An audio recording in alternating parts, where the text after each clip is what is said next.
Hello, hello, hello.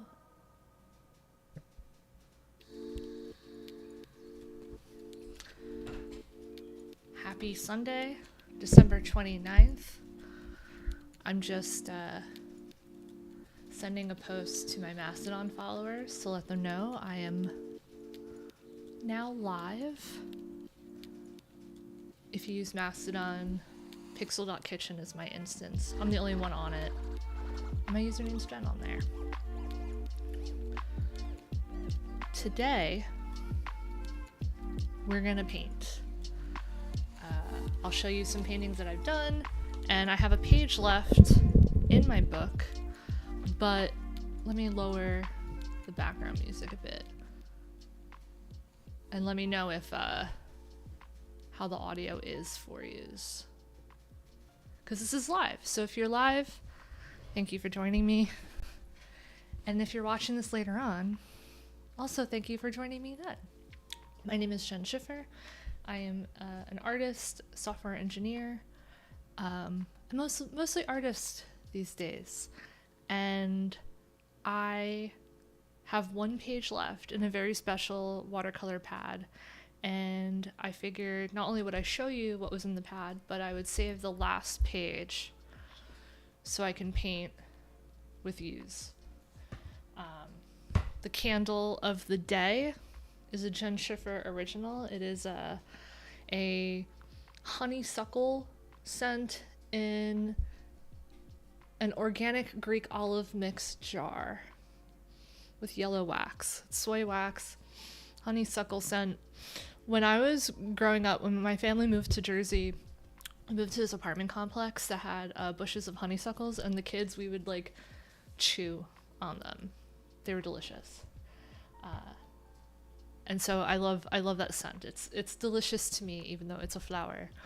My gamer fuel, my drinks, is I'm finishing my coffee from this morning. I slept in a little late because it's a rest day. I worked out and was very active the last couple of days.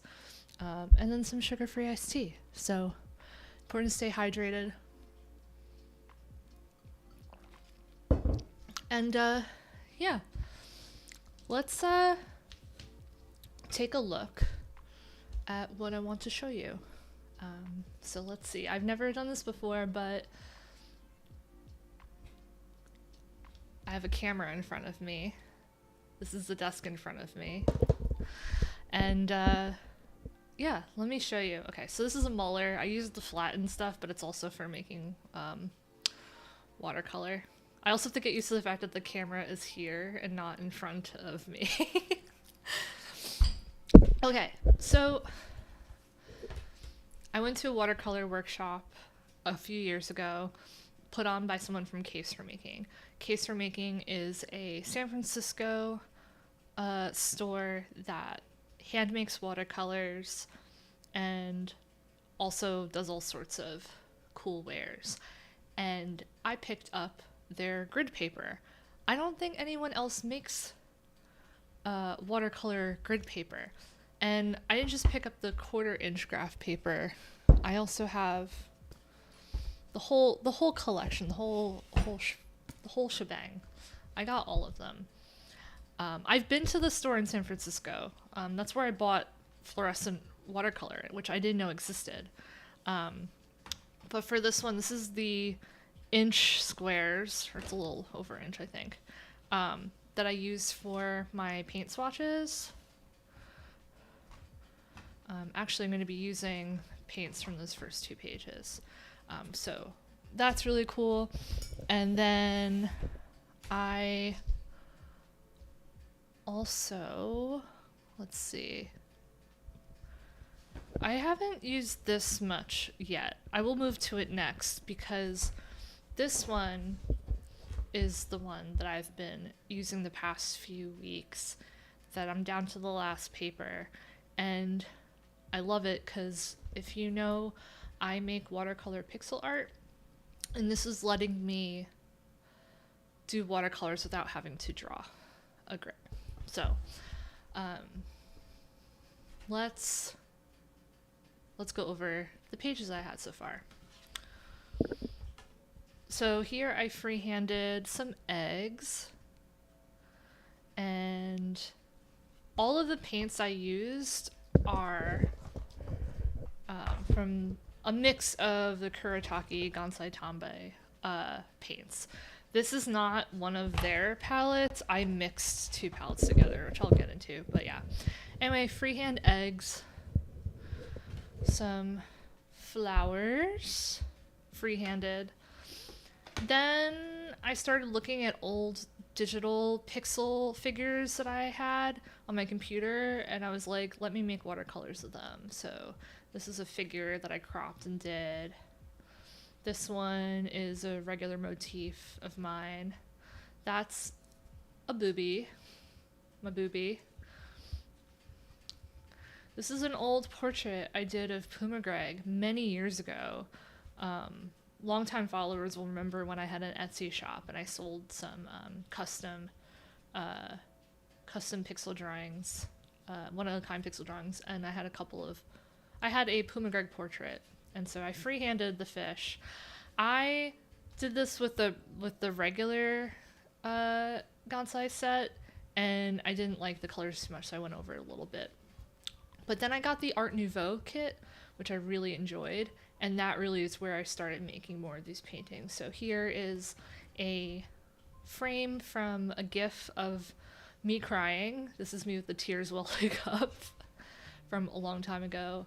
A flamingo. I don't like that I went dark up here. I'll probably fix that. The great thing about this paper, as we'll probably see when I'm painting the last page, is that it's very forgiving, these paints in the paper. You can pick up the paint pretty easily. This one is a pixel version of a Steiner piece. Steiner's a street artist. I think he was originally from New York, but then was out in Oakland, and I saw his pieces all over and I recognized it. I've always been a big fan. I have some mail stickers that Steiner had stamped around here somewhere, but love the piece. This is a three-eyed cat, and yeah. We all know who this big purple bitch is. Here's another figure. And another figure. This is a GIF I had made for some online publication. I forget. This is a frame from a GIF. Some cheeky legs, which I'll give you a few seconds to guess who these belong to. Gumby. I made like a pinup Gumby set, and so I love Gumby. Gumby's like my hello world. This is a kind of a sketch of a candle I was hoping to make, and I did make it. And actually, I want to shout out those of you who joined my stream the other day. I had made my first collection of candles, and in fact,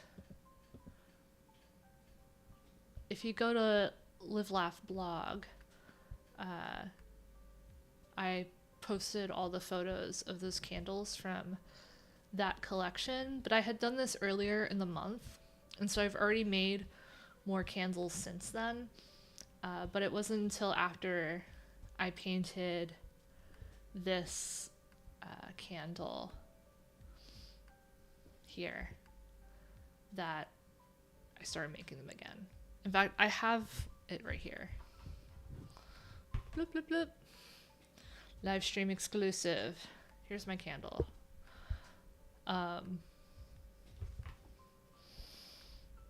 So you can see the vision where it started in pixel watercolor form and now is in real life in kind of a different... I decided to move this piece around at an angle, but this is all wax. There's a little leaf here. Here's the sun, the sky. I melted some white, like plain wax onto the mold before I poured the blue so I can get a cloud effect, which is something I've been like daydreaming about for weeks, and then I finally did it and it worked. Whoops, almost knocked my mic over. But there's that. I have more, but I'll show that later. But anyway, back to the watercolor. Hey, someone else, happy December 29th. This is a pixel rendering of a vintage cake I found. I think I literally Googled vintage cakes, which I love watching being decorated. I was calling them traditional cakes, but the internet calls them vintage cakes now. But little roses, and they had like little gold edible pearls on it. And yeah. This I did on the 27th. Yeah, I have the dates on the back of all of them. So this has all been done over the past couple of weeks since I left my a depression I had. This is me soaking in a bathtub. I don't have black hair, but I did it in the digital form, and so there's that. And yeah, so I added a bit too much water, but I kind of like the effect. It's like, you know, this is why I like doing pixel art with watercolor, because it's still, you got shade and dimension to it. So that's what I've been doing. I like this one, very fond of this one. Not so much that one. This one, yes. Okay, I love Puma, but actually I showed, this boob is based off of another set of paintings I had done. Browser, where's my browser? Here you go. Let's see. Thank you someone else for saying these are sick.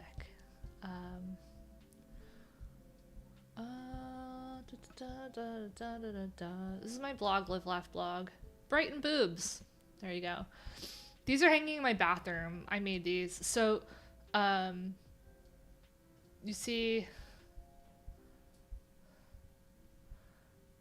that boob, and then you see this boob. It's the same boob. Right there. I figured I'd repurpose it. There's 3 in the set, and they're all hanging in my bathroom. But this one's my favorite one. And in the blog, I think I mentioned I gave it to Andy, and then when we moved in together, I joked that I let him move in with me so I can take my favorite painting back. But yeah. Okay, so that's the painting. I don't think that Case for Making makes the 1/4 inch pixel art books anymore. I think they just sell the 1/2 inch, which I'll move to next, and I probably will have a better time with, and the larger 1 inch ones. But let's confirm that. Case for Making. So I mentioned Case for Making is a store based in San Francisco. I happened upon it several years ago, actually probably the last time I was in San Francisco, which might have been like 7 years ago. And it was for work, and I was staying at my dear friend Haley's house, and took a walk and found this store and fell in love. I bought a bunch of paints from them. They hand make their paints. It's on Judah Street. And yeah, they do watercolors, letterpress watercolor paper goods, and they do workshops too online. And they did one in New York, which is where I bought the pads. But from paper goods, all I see is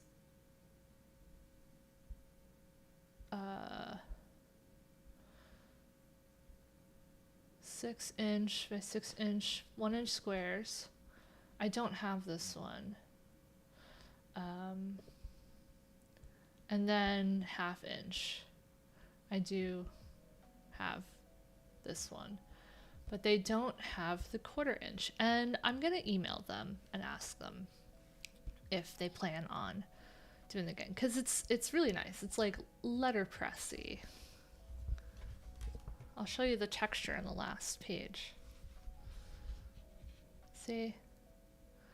so I don't have to draw a grid, which sometimes I just don't feel like doing. So I love drawing grids to paint on, but I have to be like, oh, I'm going to be doing this for hours.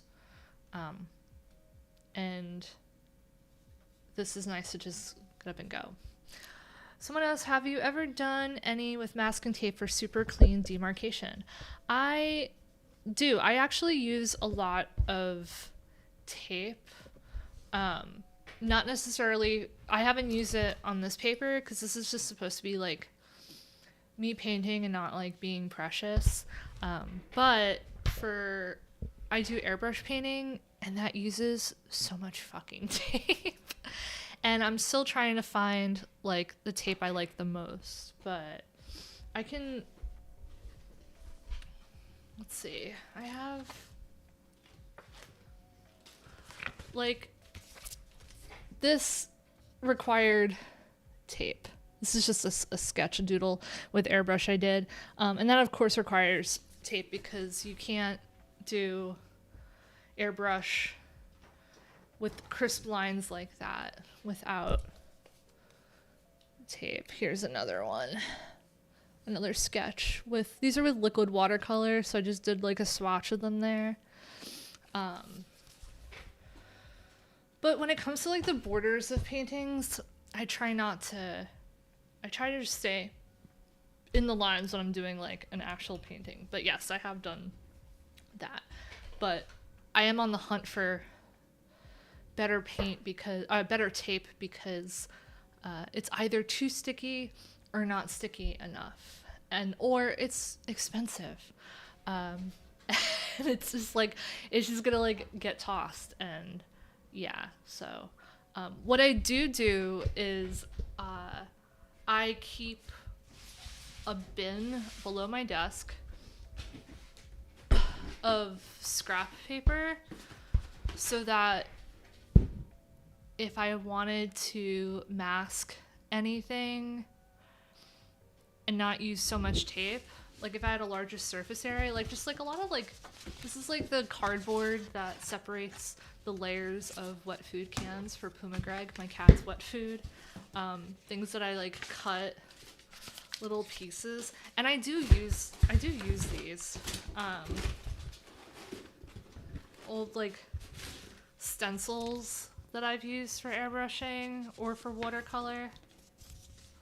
I like keep them in here, and it's just been nice to have them there on the floor so I can save little stuff. But yeah, it looks like it's very nice and crisp with airbrush, and with airbrush it's still wet, but it's less water than when I do watercolor. And I find with watercolor a lot of times it gets under the tape. But yeah, great question. Let me show you what I'm gonna paint. Okay. So I made a painting, which I thought I blogged about it, but I never did, of this dolphin. This is what I'm gonna paint on that page. There's this game that my partner Andy introduced to me called Fin on Teo the Magic Planet. 1996 computer game for Windows-based computers made by Fujitsu about a creature that is a hybrid of a bird and a dolphin, which users can communicate with via a microphone that came with the game. I wonder if they cite it down here. No, there's an LGR video. LGR Fin. I'm not gonna... Ooh. Where he gets I recommend this channel, by the way, if you don't follow it. So he has the game, and it came with a microphone. It's the only virtual pet that responds to your voice. I've never played it myself, but there's lots of YouTube videos. And it's just like a virtual pet. It's like a Tamagotchi on your computer, but of this dolphin that can fly. And there's like pretty cool music and people have been making remixes of it. But I painted this large piece that's in my living room now. It's a pixel version of it. And I found the reference to it. Let me see if I can get it going. I don't know if I have Big Original anymore. I should have taken a photo of the painting, but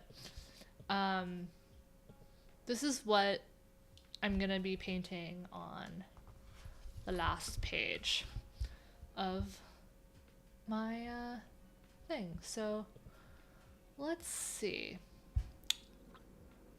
Here are the tools. So of course it's the last paper in the case for making 1/4 inch pad.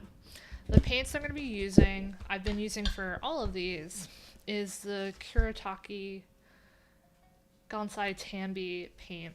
It's watercolor that's gouache-like, and that's just because there's like a glue inside of it.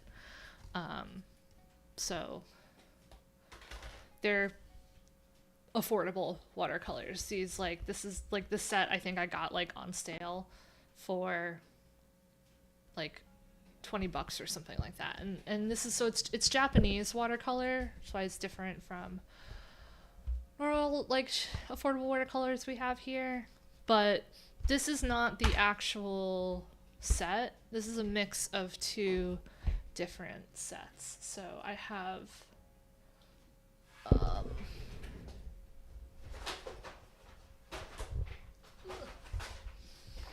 I have 2 boxes here.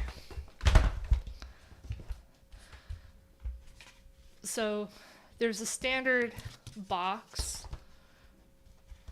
that I swatched, and then I got the Art Nouveau set, which actually was my favorite. This is the Art Nouveau. These are the Art Nouveau set swatches. I used those for a lot of the paintings in this book.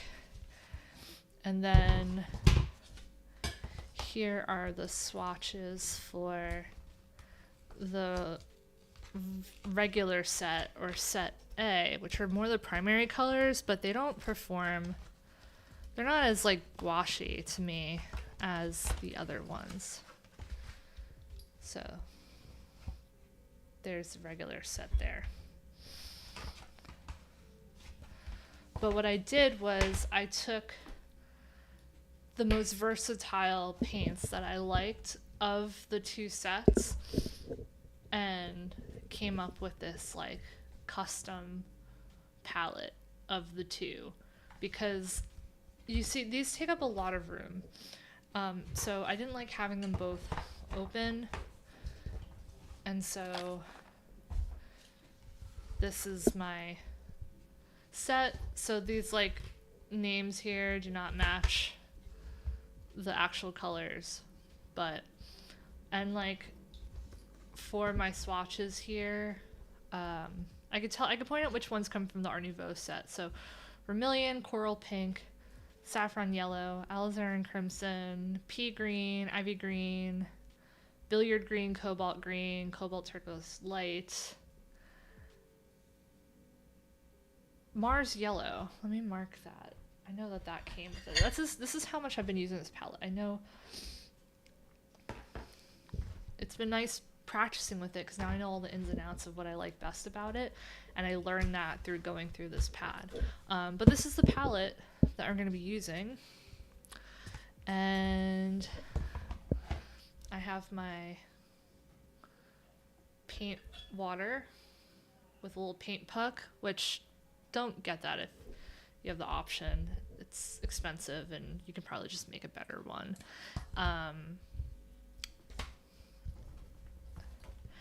And this is my ceramic palette. I got this from,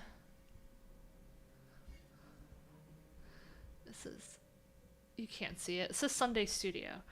Sunday Studio is this woman out in Brooklyn, and she has an Etsy shop. Let's see.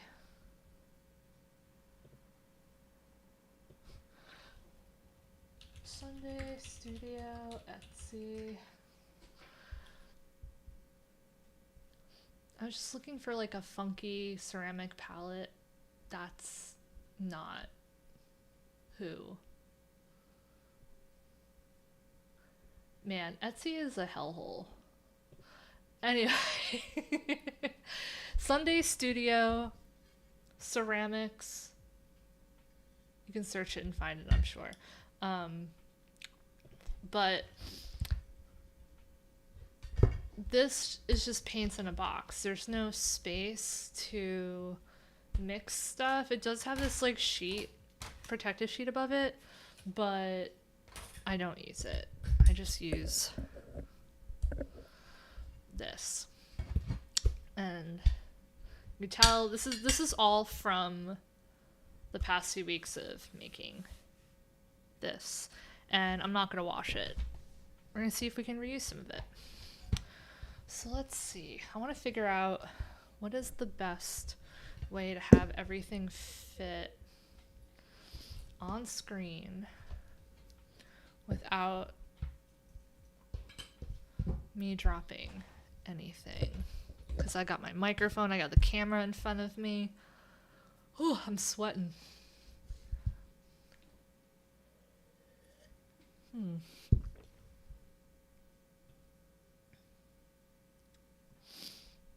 Let's see.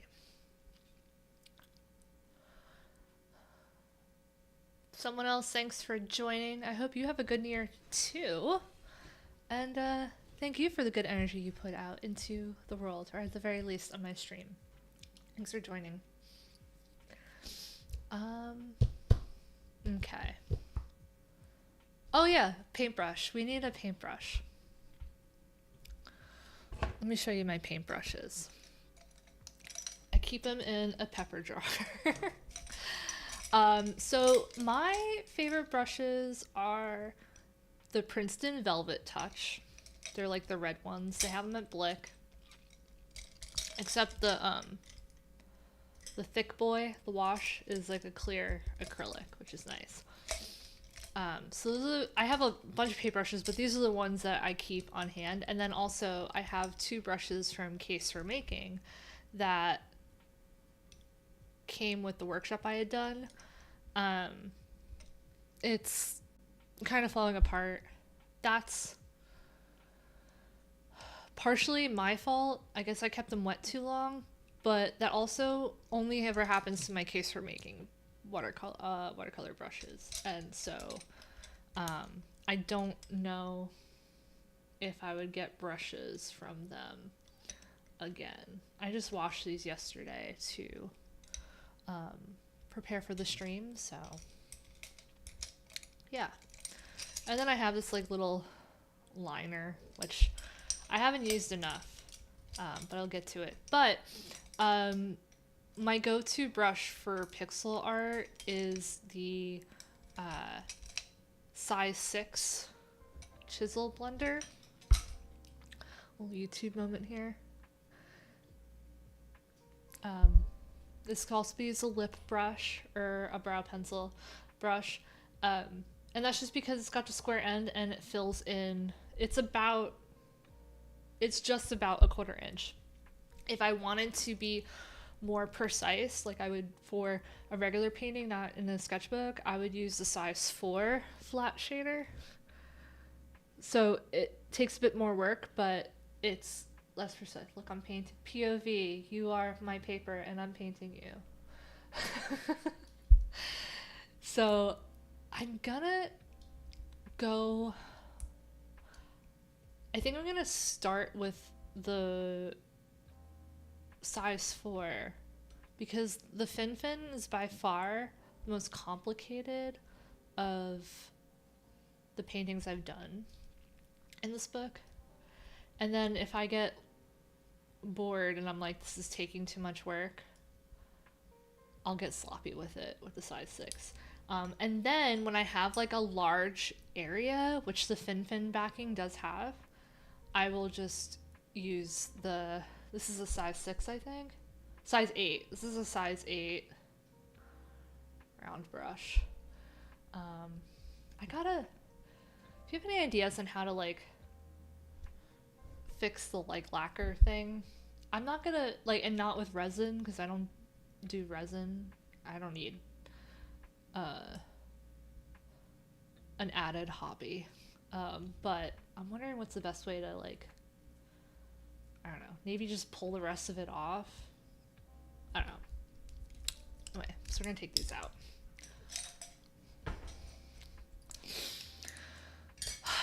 Okay, let's get to it. Let me see if I can get my browser window. Oh, lost the camera.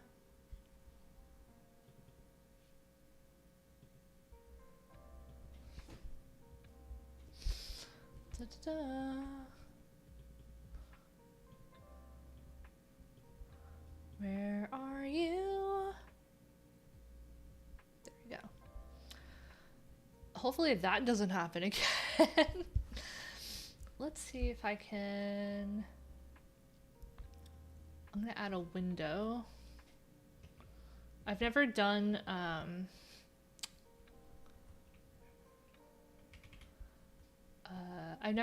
a painting live on YouTube nor Twitch.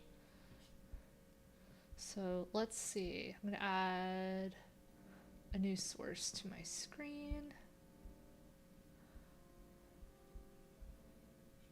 Add source. And oh, you can't add. Oh, okay. I'm in Streamlabs desktop right now, and I'm trying to add a media file, but an image is not a media file in this world. It's an image. Add a new source.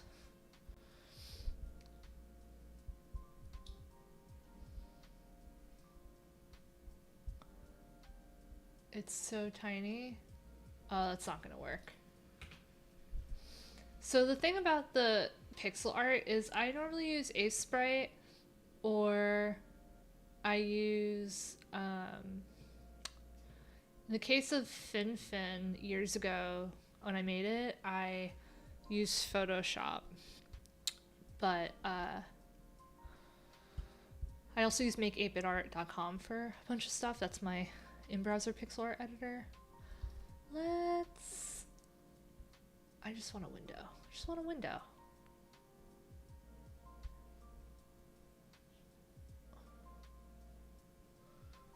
Oh, whatever. We'll just add that. Okay. No, come back. Let's see. I just want to show the reference on the screen. So let's transform. It didn't occur to me until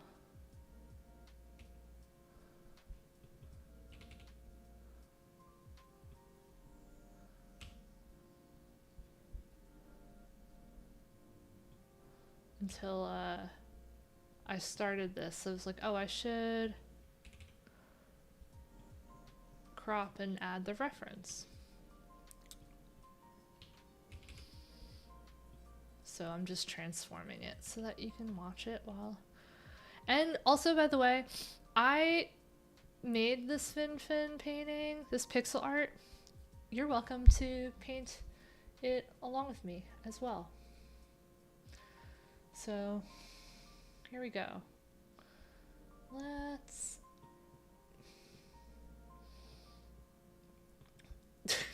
This is so annoying. I'm sorry.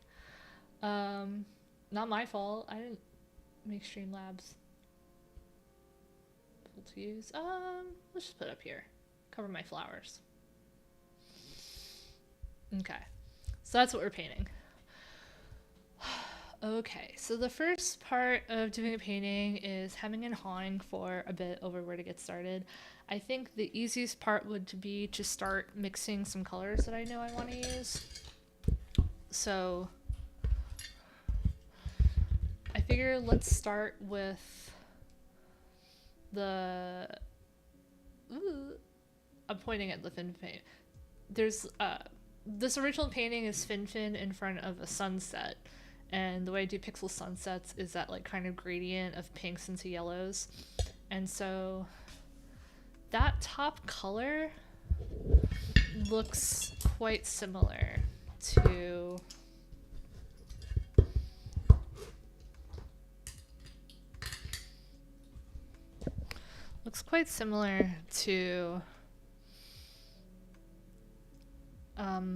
alizarin crimson.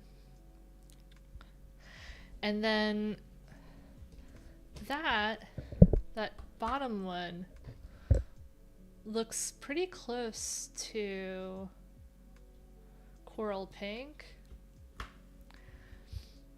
And then there's like a little bit of orange, and so I feel like I would mix this with maybe saffron yellow? Oh, yellow ochre. Okay. And then below it, there's like 1 or 2 pixels by Fin's fin of yellow, which I'll use the saffron yellow for. And then there is the blue of the ocean, which feels to me, if you look in that lower right corner, it feels to me like a mix of indigo, which is like a grayish navy, and I'd maybe mix it. Actually, I'd probably keep that as is. So let's paint that part first, and then we'll get into the rest of this idiot's head. Okay, so let's move this over a little bit.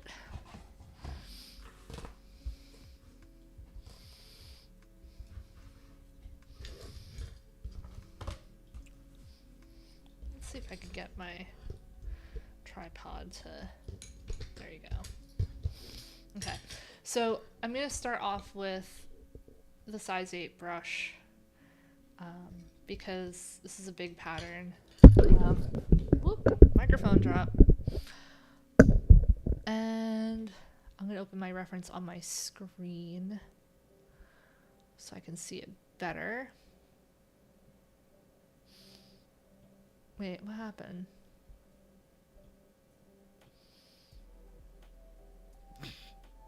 Oh, did I change the size and that fucked it up?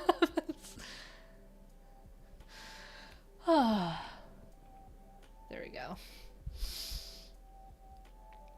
Can I move it? Yeah.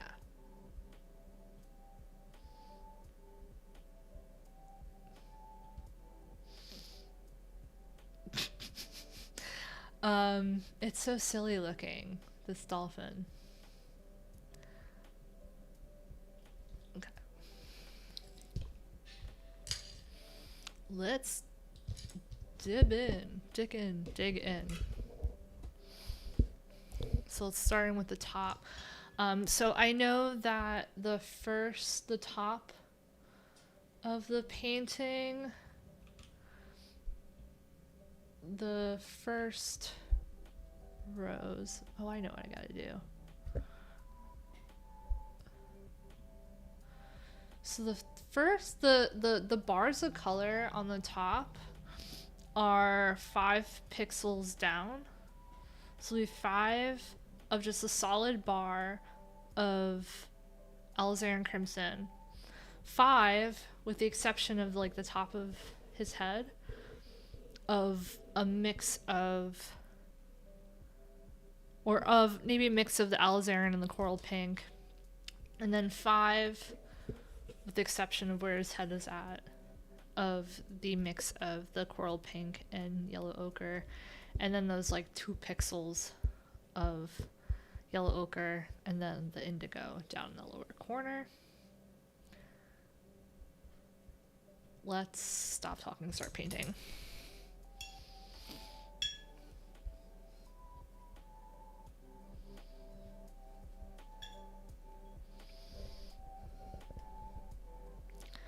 I've never painted live, as I noted before, and so not having full range of motion is a little weird.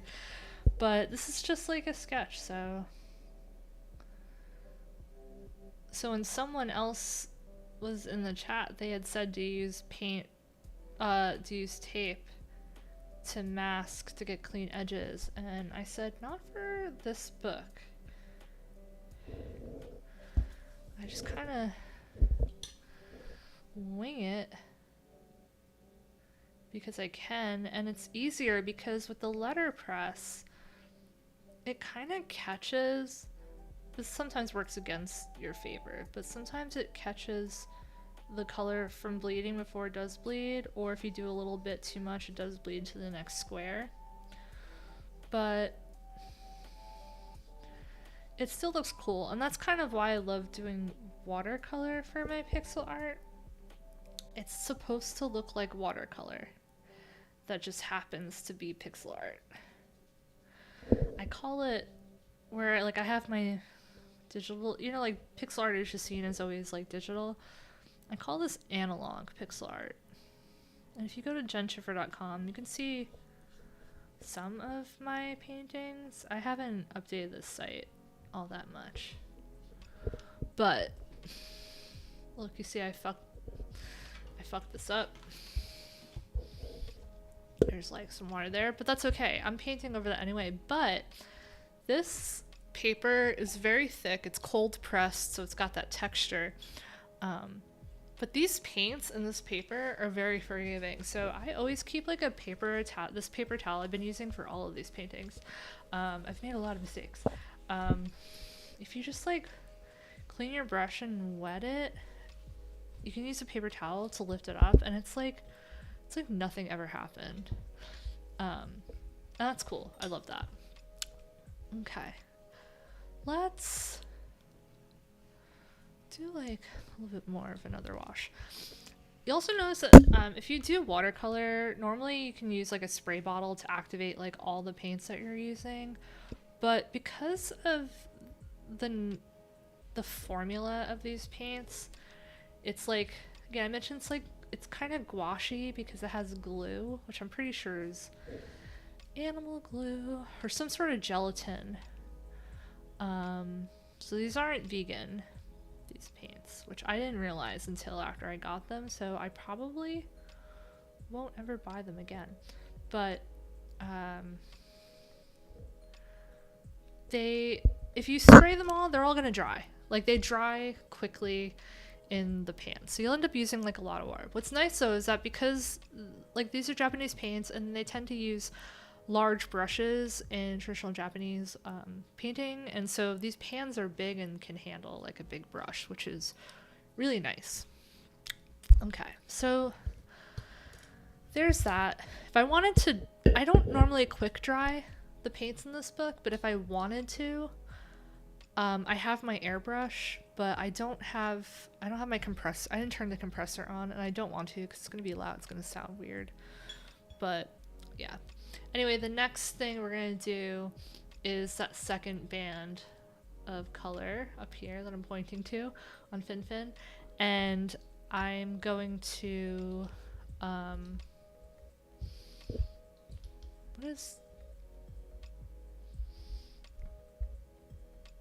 there you go. I'm going to mix these colors. Why do I shift my camera? Oh, perfect. Okay, so I'm gonna mix these two colors probably right here. I got a spot right here. Let's get my brush with a lot of water, a lot of paint, and then really get it on this brush and mix it all together. It's like, it's a little bit more neon-y, so what if I I love this vermilion. What if I added a little bit to that? This is my favorite part of painting is mixing colors. Oh, that looks fucking perfect. I really enjoy color theory and like mixing colors, and that's why I like making watercolors too. So now the only thing is I have to note that Finfin's head starts in this block, and I'll just like kind of count in. So it's like 1, 2, 3, 4, 5, 6. 6 in, so we're 5 down. And then 6, 1, 2, 3, 4, 5, 6. And then Finfin's head's 1, 2, 3, 4, 5 across, and then back down. So let's freaking paint.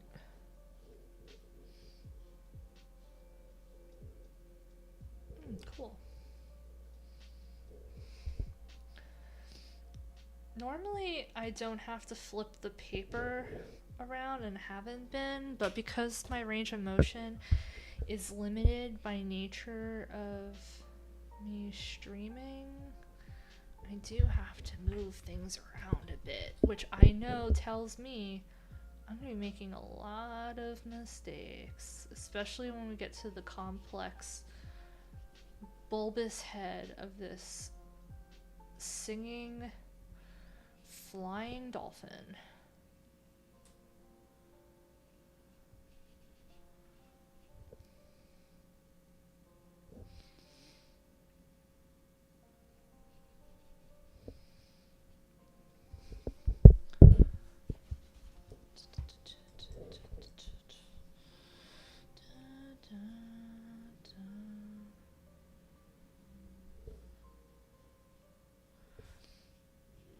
You know, it's cool that I'm finishing this book because that's rare for me. But it's kind of sad because I started this December 16th, and that was me at the tail end of a depressive episode that I had gotten into, and it was hard. It's one of the hardest ones that I've had. Depression's fairly new to me as an adult, and it's a large part because of my thyroid disease. So I can recognize, like, oh, these feelings are not normal, but they're still there, and they're still difficult, and I wasn't doing anything, and I was like, what can I do that can make me hate myself less in this moment? Because I know all the reasons why I feel this way are chemical and also not moral. Like, if I didn't go to the gym, that doesn't make me a bad person. But as I was coming out of it, I was like, I'm just gonna play with paint. And I just like found this book, and I was like, let me just take some of my digital pixel art and just like paint them, not try to come up with anything new. And so we got this. So that looks cool. They came out pretty great. I like this. Now we have this paint here, which we don't need this color anymore, so I'm just gonna mix in a bunch of yellow ochre right into it.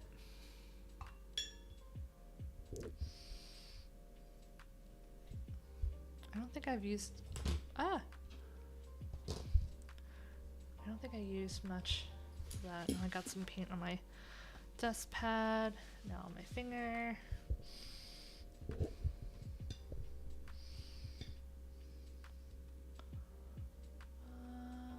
So we're going for this like orange, so I think we're gonna need a lot more of this ochre, but ochre was the right move.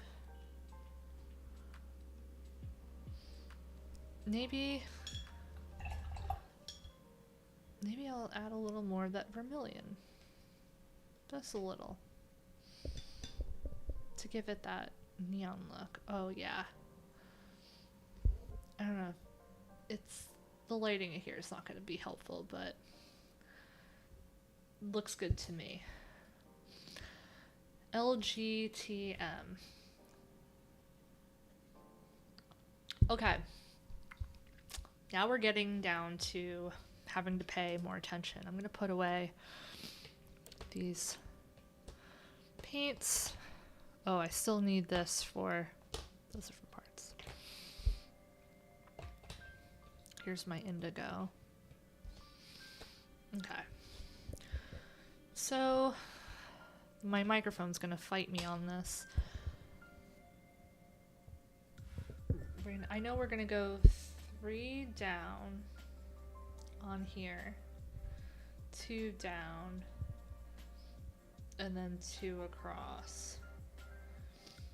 And then for Fin's head, it starts here on a step, 3, 4, 5. That step, step.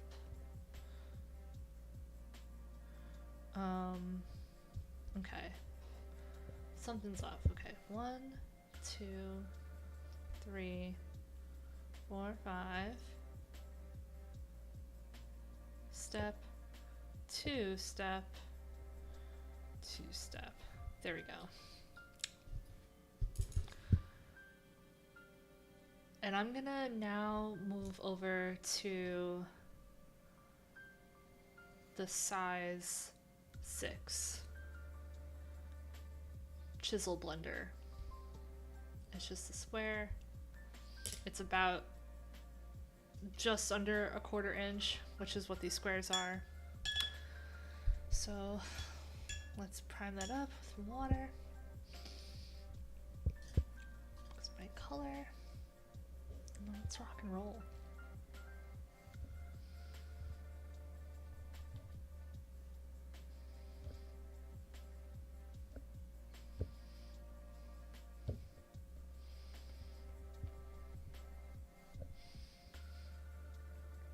You know, usually they say like you could always add, you can't take away. Not with watercolor, you can definitely take away. So if you end up using too much, either like dry your brush and then use it to soak it back up, or grab a paper towel or a lint-free microfiber cloth.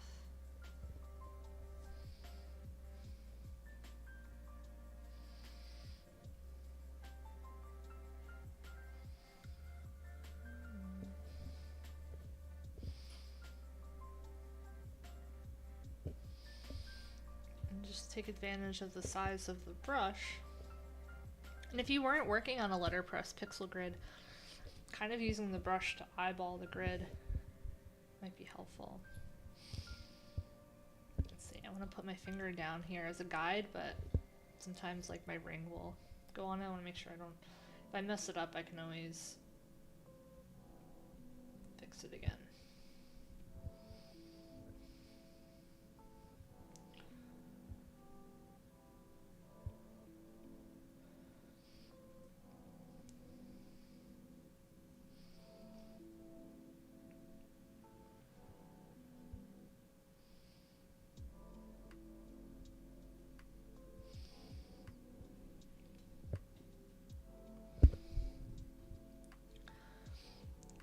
Might get layers dry. You'll notice that the pink up here has gotten uneven, and that's just for me like not really paying much attention. I'm gonna wet my other brush again and kind of like bring it back to life so I can make it more even.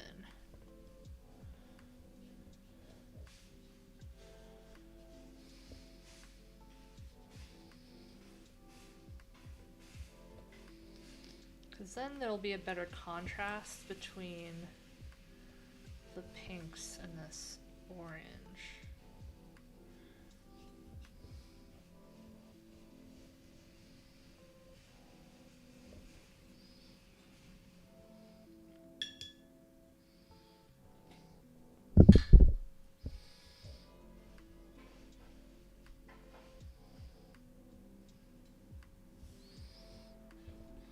When I was doing the original Fin Fin painting, it's a large painting. I fucked it up because I spilled paint on the sky. And I had already spent so much time drawing the grid, like hours had gone into this painting. And so what I did was, and also the paints I was using kind of dyed the paper a bit, so it wasn't as easy to pick up as these watercolors. So what I did was I just took out some of the metallic paints that I had and made the sky this like sunset gradient, but with metallics. I used, let me get them.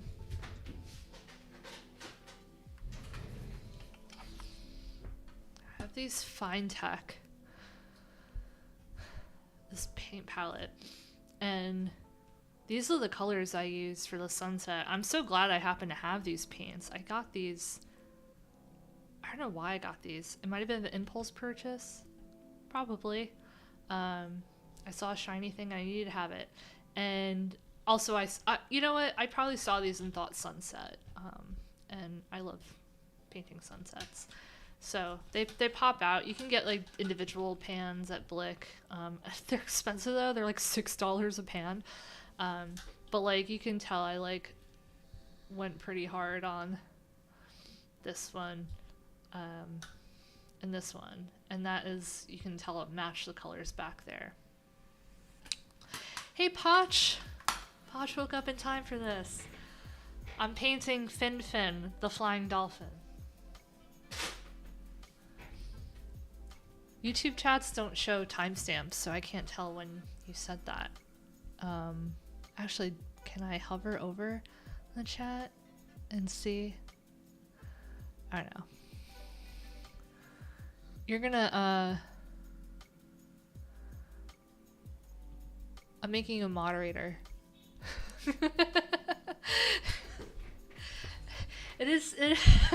An individual paint happens to be cheaper than Domino's. Actually, I'm Italian, we call it Domino's. Whenever we walk by, I always say to Andy, I'm like, do you want Domino's? Fine Italian fare?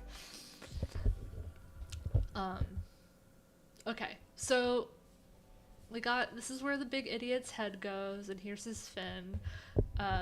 Let's get, see, there's much better contrast here. Still kind of swirly, but I like a little bit of the swirly.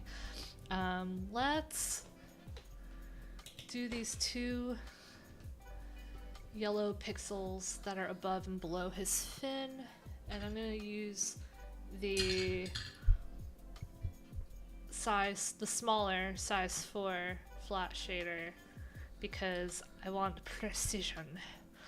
Also, I'm gonna go really light on this, so you might not even be able to tell that I'm doing anything. So that one is one little low here.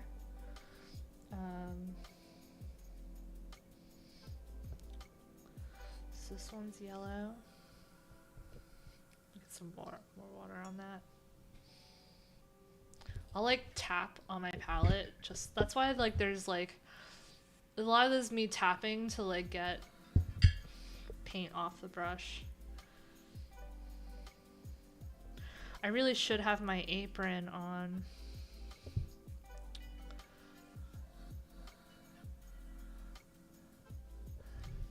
Just got that yellow there. And then we want to go 1, 2, 3, 4, 5, 6 down to right there. It's actually a miracle I haven't, well, I did fuck up a square earlier, but it was a fuck up where I just didn't go long enough. But sometimes I will paint a square in the wrong spot and I have to undo it, but again, this paper and paint is very forgivable. Okay. So that's it for the yellow. So goodbye, yellow ochre. We'll miss you. Now we gotta figure out the fin paint situation. There's so many why did I make this so complicated? There's so many colors like in his head, and this is intimidating. But this is the last page. I had to go intimidating. Let's do the anchor points, which for me are usually like the eyes and the mouth. And you'll notice that there's 2 squares in his mouth that are white. We won't be painting those, but I can guarantee you I will accidentally paint over those because I'm a dumbass, I'm a bitch, I'm a painter, I'm a dumbass. Okay, so we're gonna do the eyes. There's just I have in my palette here on the bottom black, so that's what I'm hitting into. Oh, actually, I have some on my palette here that I can just reuse, so let me...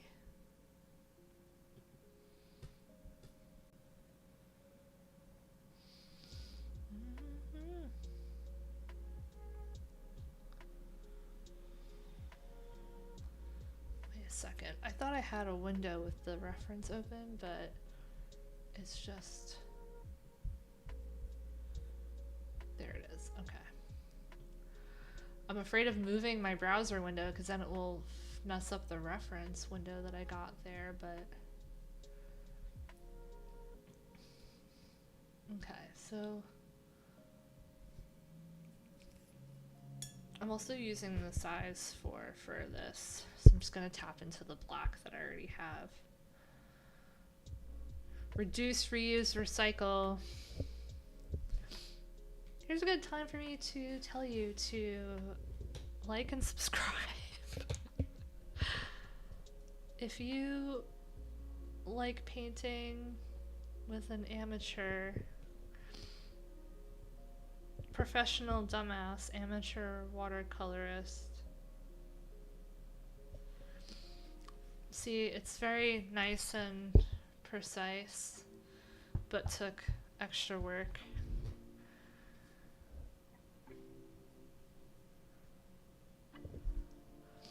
Okay, the eye has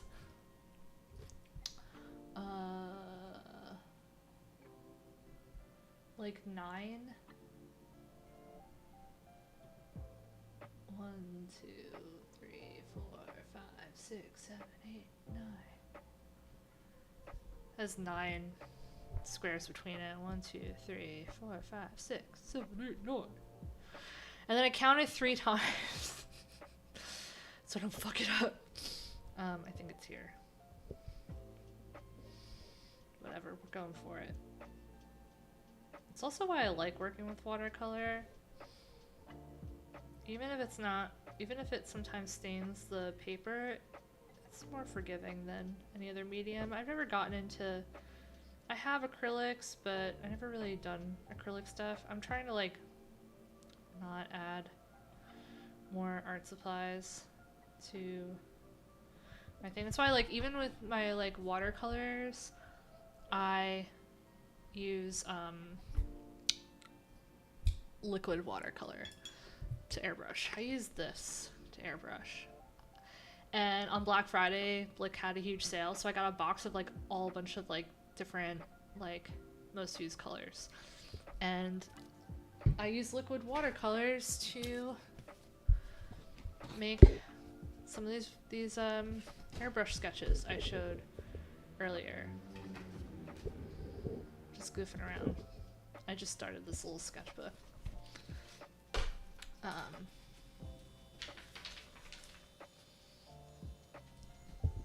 And like this actually, I think this is acrylic airbrush paint to make this little low poly panda, but Yeah, Potch's paper is very cool. It's unfortunate that they don't sell it anymore. At least not in the 1/4 inch size, but I still have the 1/2 inch paper. I went to this is a store in San Francisco this came from. Case for Making. And I got neon watercolors there years ago. I've only been to the store once or twice. Because I haven't been, I haven't been to California in forever. But they hand make their watercolors, and I'll write a blog post about this. I was looking at I was like, how do they make their own watercolors? I didn't know it was a thing, because I don't know, it just never occurred to me, oh, hand making watercolors. And then one of the owners, she wrote a blog post about how she learned to make watercolor at Creamer Pigments. And Creamer is a German-based brand, but they have a store and do workshops in the basement right by Penn Station in New York. Literally, if you're passing through New York City, through Penn Station, stop by Creamer Pigments. They sell pigments, they sell materials to make pigments. I bought this hand-blown glass Muller from them. It was like $80. This is a gift to myself. This is hand blown in Brooklyn. I don't know what studio though. I'm wondering, I did neon in Brooklyn, at Brooklyn Glass, so I'm like, oh, maybe it's from there or Urban Glass. But they do workshops where they teach you how to make watercolors, and I did it. And so my special watercolor palette, which is from Creamer, has a bunch of paints that I made myself there. So I made all of these and all of these. These are from Case for Making, the neon, and then a few up here. Actually, yeah, this whole top row is from Case for Making. These two, I think, are Creamer, Winsor & Newton, and then an Etsy hollow.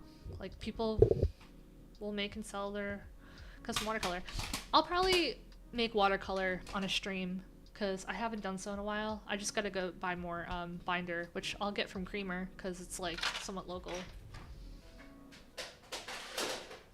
But yeah, the owner Case for Making was like, oh yeah, I learned from Creamer, and so I looked up Creamer, and there was they were teaching a workshop, and I had a coworker from my last job before Potch worked with me.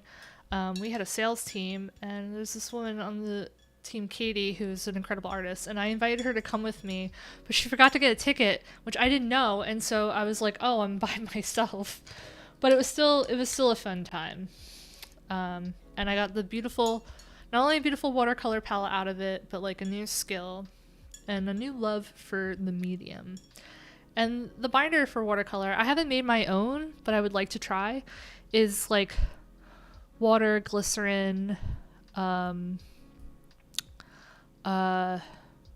fuck, I forget the name of the other thing. It's not agar, is it? I don't know. But yeah. But this watercolor I'm using here, the Japanese watercolor, is cheaper, and so I go to this when I'm doing casual things like this instead of using my precious baby first watercolors ever. But I'll blog about that so that you'll know that my journey came from this random little store in San Francisco who I love, and I will be emailing them to be like, when are you making more 1/4 inch pixel paper? The people want it.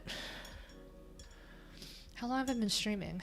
A little over an hour. Okay, well, I got a lot more to do, so I should stop dilly-dallying, but I love to dilly-dally. Let's do the mouth next.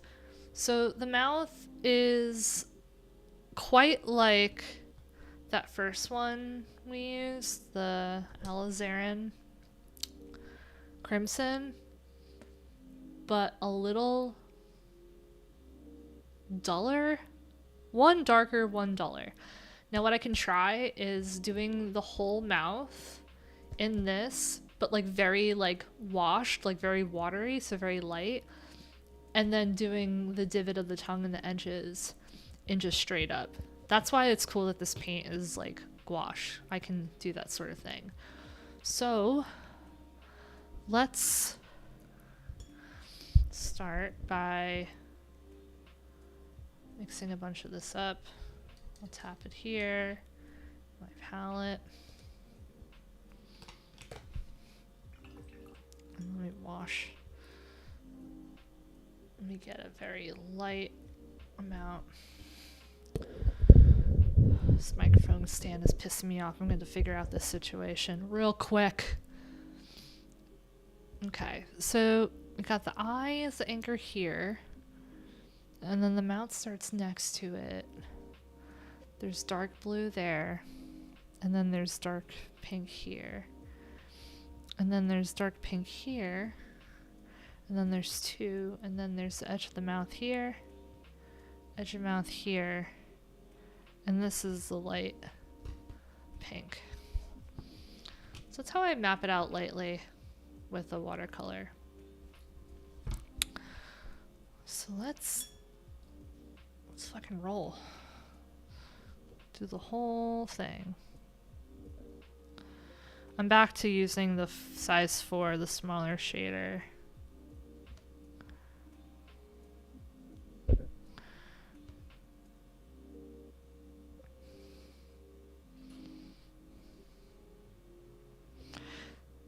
The game Fin came with a microphone, and it was supposed to be reactive to your voice.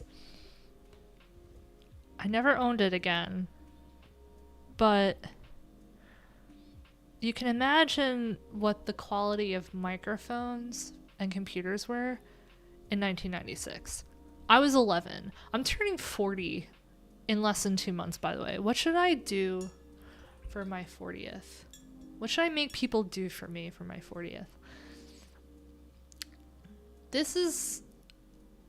Okay, so we got the mouth here. I think I want to make the darker parts a little bit duller than just the straight up color. And I happen to have some brown here in my palette, so I think I'm just gonna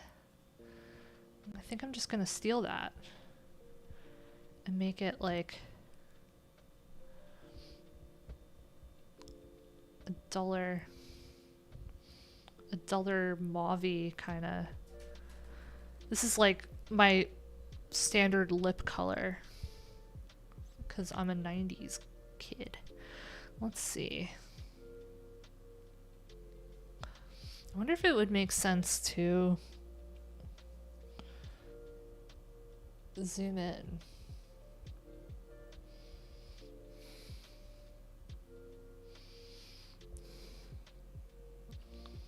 I'm using my Osmo Pocket to record. Okay, I kind of like how that came out.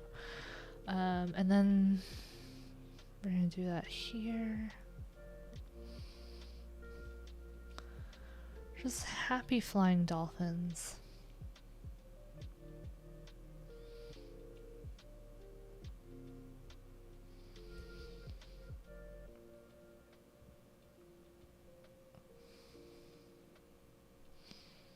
I'm also finding that talking while painting is hard to do. You know, I can't even walk and drink at the same time. Andy will offer me a sip of his seltzer. He just can drink a seltzer while walking. I could never.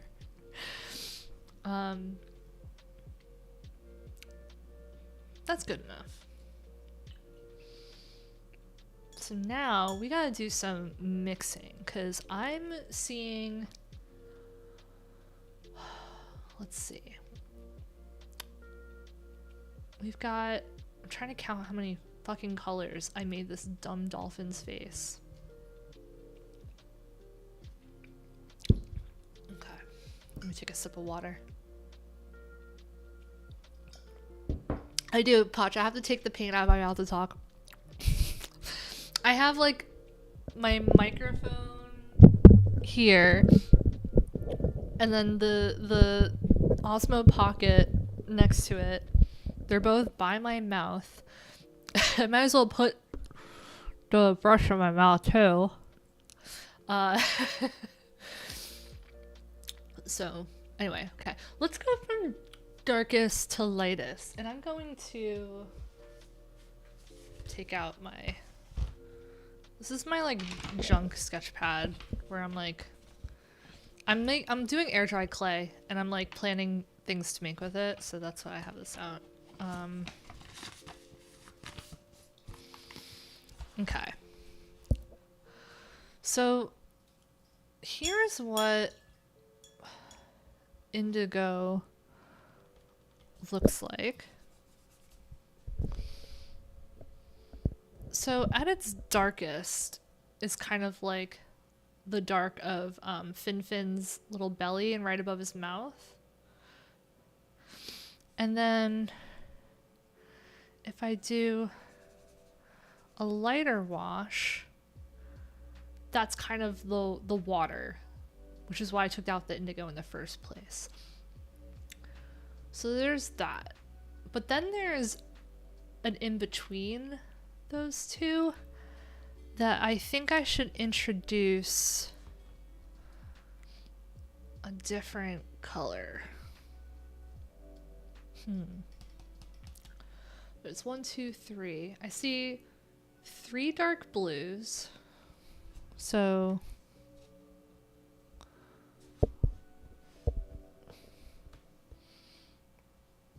dark blue, lighter blue, lighter wash, and then a kind of grayer in between. So maybe if I do, let me zoom out so you can see my palette. Maybe if I do a little mix of black.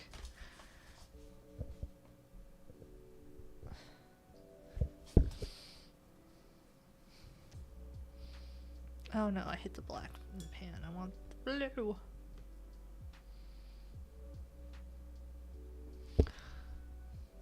So there's an in-between. So that's it of the blues. Then there's the turquoises, of which I see 1, 2. Yeah, and I have a beautiful cobalt turquoise light, which is like exactly what is on like the base, the main part of his head.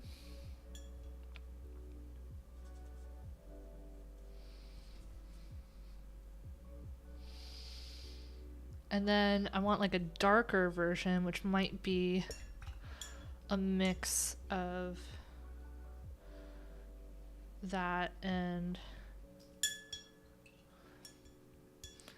mostly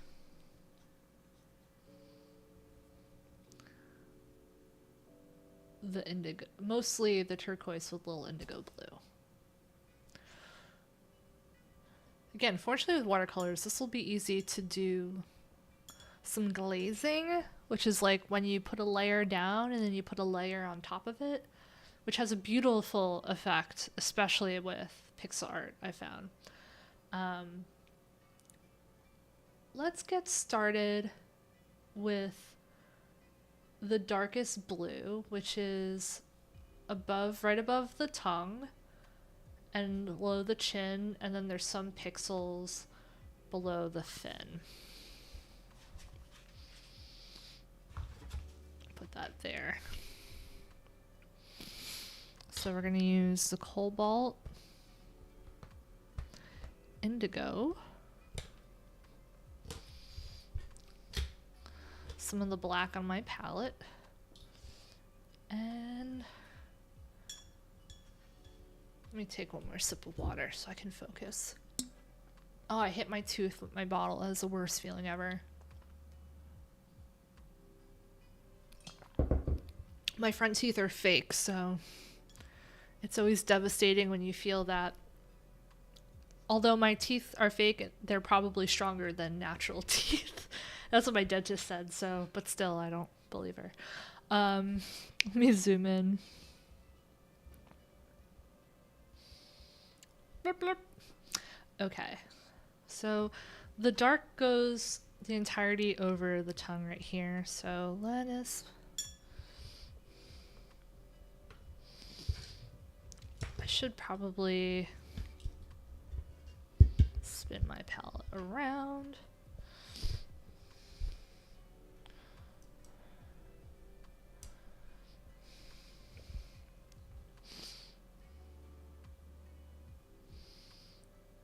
So there's just this amount up here.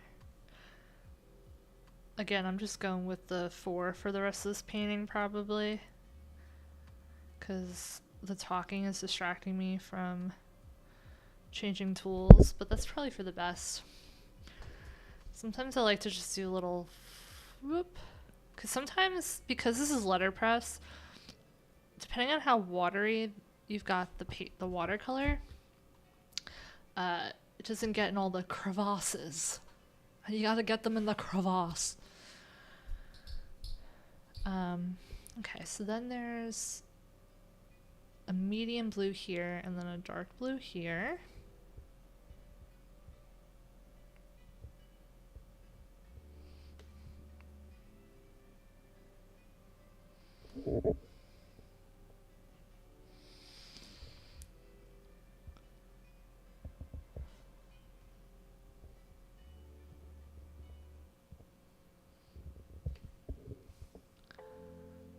And then we go over 1, down, over.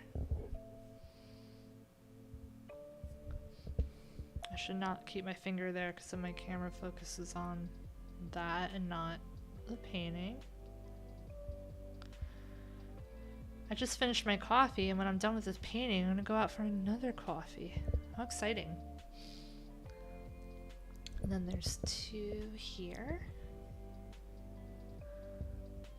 Sometimes if you can't get the paper to stay down, you can just use crystals. Listen, I'm a white woman. This is my culture. If you ever come over my place and you just see like all these crystals on my desk and you're like, what the hell? It's purely because it helps me keep my paintings down. And also they're pretty.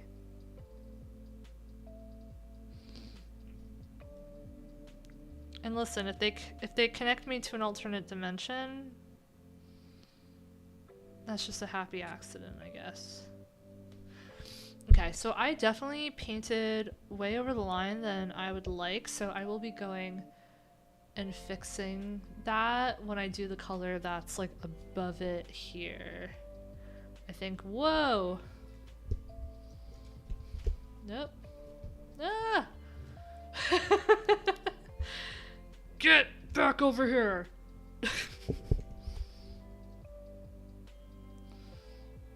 That was an adventure.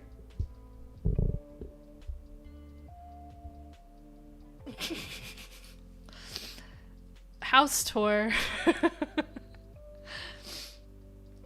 But like right on top of the square, I like went over the line. And that's what I get for painting with my mouth. Okay, so now we're gonna do a little bit below the chin. So it's the full width. Call it Richard Gimble because it's a fugitive. Okay, Potch. Removing mod. I can't paint with these fucking crystals in my way.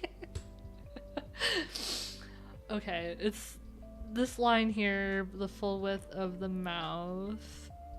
And then 1, 2, 3, 4 down below here.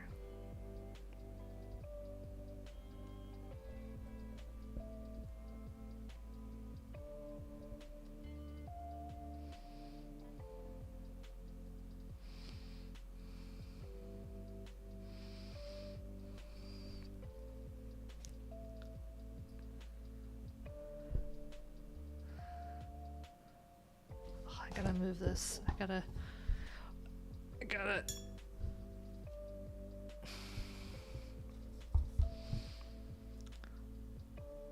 Maybe I should do what Kenji used to do with the GoPro on the head. I have a GoPro, and and it came with the fucking head strap. But then it would be like looking up at the chat at you, and I don't know, it's not ideal for a live stream.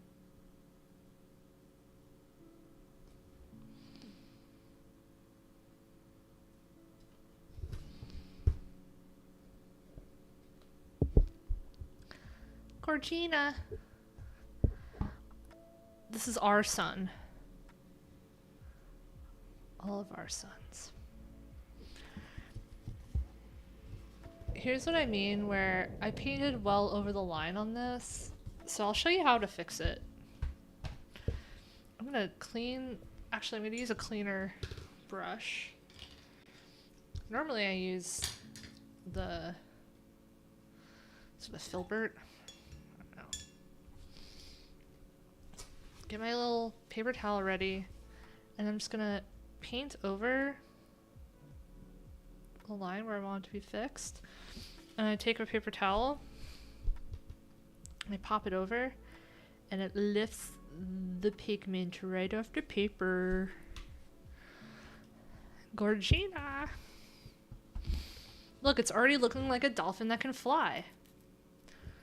Stream over. I'm kidding. I do gotta get this fucking done though. This is gonna drive me crazy.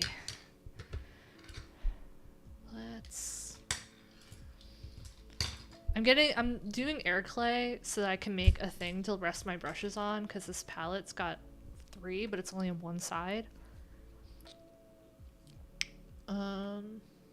Okay, so now we gotta get into that medium blue, which is just, or I guess the lightest of the blue, which is just the dark blue washed out a bunch. So that's stuff that's like in the corner. On the bottom right corner there. And this I'm going to I'll continue using the small brush, but I'm gonna get a lot of water on it. Actually, you could even like prime it for color by like wetting the paper first.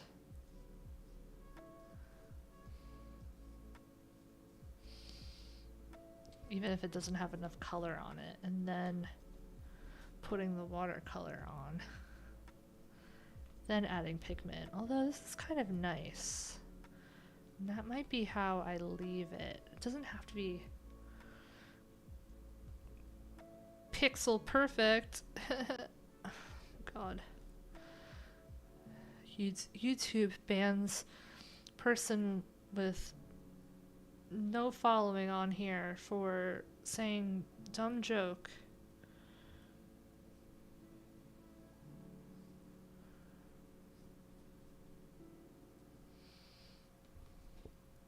I quite like that. It's not, and I can always go back to making it darker, which I might do after I do the rest of our dumb idiot. So we also have to go above here. Just getting a lot of water and pigment here. So let's see, we're gonna start at the top here. Top of his head. These two. These two. And that. For these light washes, I try to finish it before it fully dries. Again, you can always re-wet it to activate it, but I'm trying to not take 5 hours.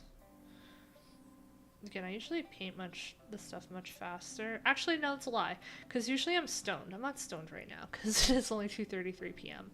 And if you're stoned, I'm not judging you. I just I'm an evening edible consumer, and so it's early for me, but I always feel like things are faster when I'm painting when I'm stoned, when really I'm probably taking forever. So I'll have to ask Andy that, because usually he has to wait for me to finish a painting before we play a game or something.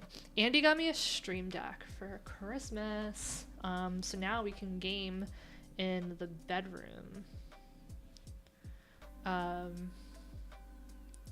So yeah, Gum Gums after dark, and also school nights only, although every night, no night is a school night for me these days.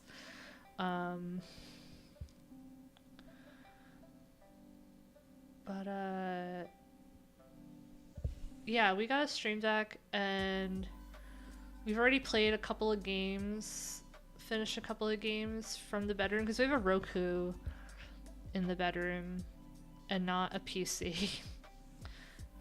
And so now we can play those games. We played Mouthwashing, which I really enjoyed, and also, what else did we play? Oh, Arctic Eggs. That was an interesting game. I also really liked it.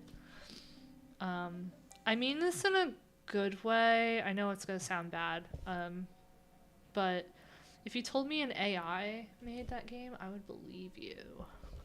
But I mean that in like it's so absurdist and surreal. Like, I would like to meet the people who designed it. So those games where I'm like, I would love to, like, there's sometimes I'll play a game and I'm like, I need to talk to the people who made this. I have some questions.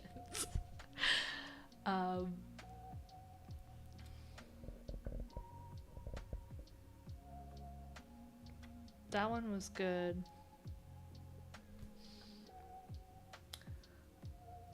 Okay, I think I got all of...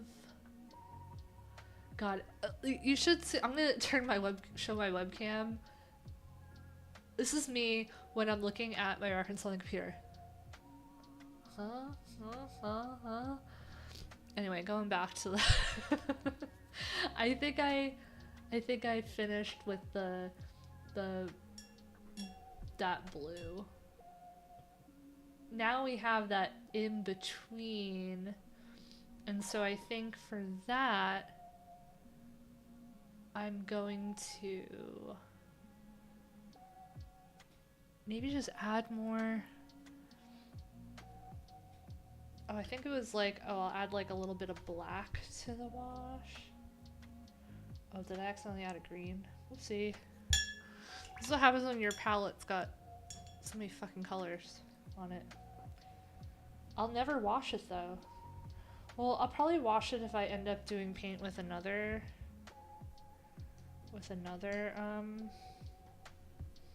kind of watercolor, so I don't mix them, because again, this is a different formula, but let me test this out. Yeah, that's it. I wanted to mix to match that. Yeah. Okay. Okay. Okay, let's see. So we're going down 1, 2, 3, 4, 5. 1, 2, 3, 4, 5. And then this goes bloop. Bloop. 1, 2, 3, 2. Okay.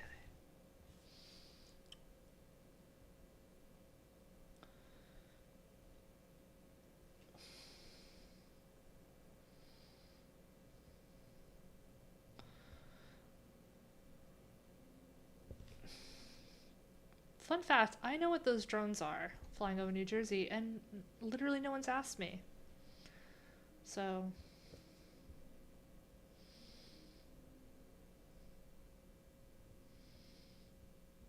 wouldn't that be funny if people believe that? I have to like, I realize like, I mean, I used to write a lot of text satire and I stopped it because like, for a bunch of reasons, but like, once like the phrase fake news became a thing, it was not harder to write satire. I think like, I thought it would be. I like, there's just across party lines a lack of media literacy that makes doing things like satire and joking about topical things a lot less fun in the format of writing. Not that it can't be done, but I feel bad joking about the drones because it's people are crazy. People are crazy. Every year for Christmas, in my last apartment, I would have an incident where somebody flew their drone into my kitchen window because I lived on the 3rd floor, and people would get a drone for Christmas and they would fly it, and it would be their first time flying a drone, and it would hit my window and crash into the garden in the backyard, which I do not have access to. That was only something my landlord had access to, but my landlord lived in Berlin, as in Germany, another country, another continent, another time zone. And people would knock on my door, be like, my drone went in your backyard, and I would have to be like, I'm sorry, but technically I do not have a backyard. I'm like, you'd have to ask another neighbor to let you jump a fence or something. And one time a roofing company lost their drone. It wasn't in my backyard though. I saw it. It was outside my window, and so I look outside to be like, who the fuck is outside my window with this drone? Like, this shit drove me crazy. It's such like a violation of privacy. But I extend grace because I'm like, oh, maybe it's just some kid who got a drone for Christmas, and I'm struggling with this one square. It's like not as light as I want it to be, so I might pull some of that color out, and then make it worse again. Anyway, the roofing company was like, they rang all the doorbells in our building, and then one of my neighbors let them in, but they weren't answering their door. And so I hear this guy hollering in our stairwell, and I was working, and I like went downstairs, and I was like, what? Like, what? What's your malfunction? And he was like, you lost our drone in your backyard. And I was like, no, you didn't. I saw it in my backyard. It fell in the neighbor's backyard. And they're like, do you have access to their backyard? And I had to be like, I don't even have access to my backyard, which is a shame. There used to be a beautiful peach tree, and because I didn't have access and my landlord was in Berlin, the peaches would just rot. Sometimes the squirrels would get some of it, but there's just too many for all the squirrels. And they would rot, and I would get fruit flies in my apartment, which, God, I fucking love science. I love nature. I don't know why I darkened those again.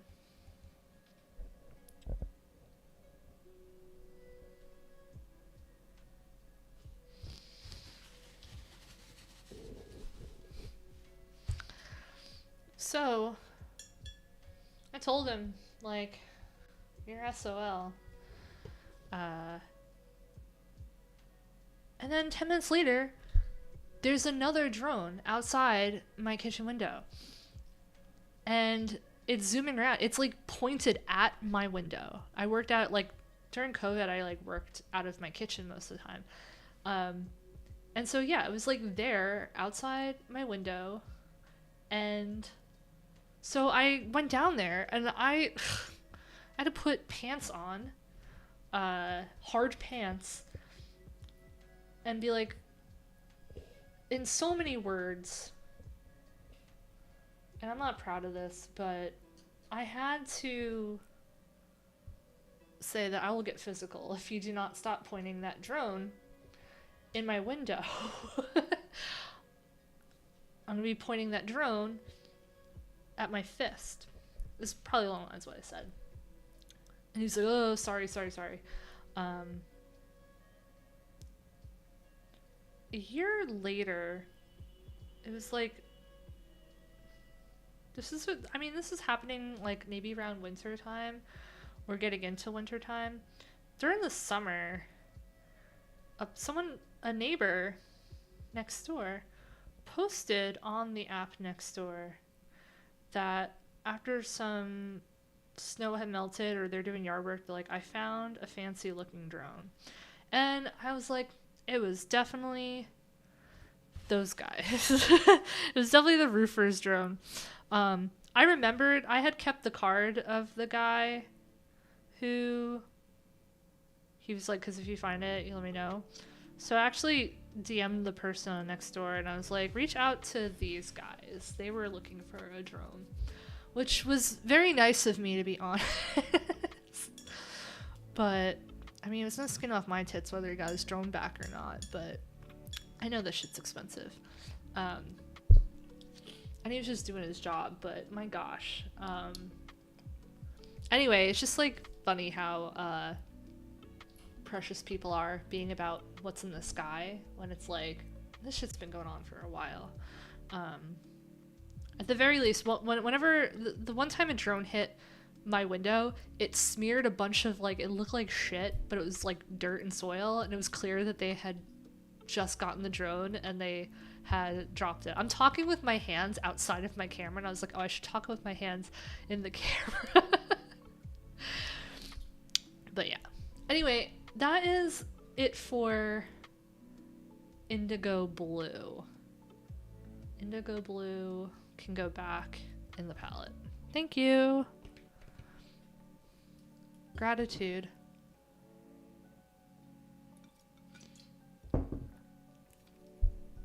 Okay. So yeah, I hope that guy got his drone back. Something vibrated on my desk. Is it my phone? Yeah. Okay. We have two colors left, but they come from the same base, which is the Cobalt Turquoise Light. This is one of the colors that I got the Art Nouveau version of this palette for. I saw it and I was like, I need that. So let me adjust my seat. Maybe I should do one of these streams with my desk in standing mode. Okay, so this is the game plan. I'm gonna cover everything else except these two teeth, Jennifer. Do not paint the teeth, Jennifer Jean. I'm gonna paint it all with the Cobalt Light. And then for the shaded parts that go like here and under the fin, as you see in the reference. I have the hiccups now, great. I will glaze over that with like, maybe I'll add a little bit of black or brown or more indigo blue to the turquoise to create that shadow. But let's just color over everything. And so for that, I'm gonna stick with the size. Oh, I'm using size 6 now. Because I used this to clean it and I just kept using it. I gotta put like color tape on these because they look so similar to my hand that, I don't know. Anyway, let's fucking rock.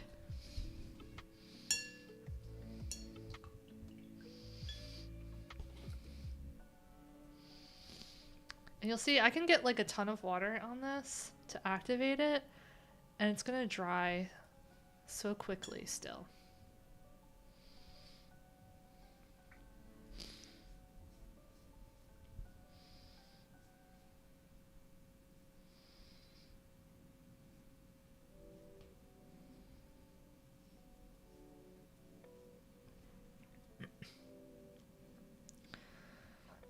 So I didn't get a drone for Christmas, is what I'm saying.